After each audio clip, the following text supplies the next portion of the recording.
നിന്റെ ഏകാന്തമാ ഓർമ്മതൻ വീതിയിൽ എന്നെ എന്നെങ്കിലും കാണും. ഒരിക്കൽ നീ എന്റെ കാൽപ്പാടുകൾ കാണും. നിന്റെ ഏകാന്തമാ ഓർമ്മതൻ വീതിയിൽ എന്നെ എന്നെങ്കിലും കാണും.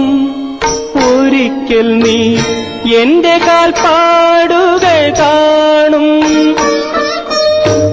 അന്നുമെന്നാത്മാവ് നിന്നോട് മന്ത്രിക്കും, നിന്നെ ഞാൻ സ്നേഹിച്ചിരുന്നു.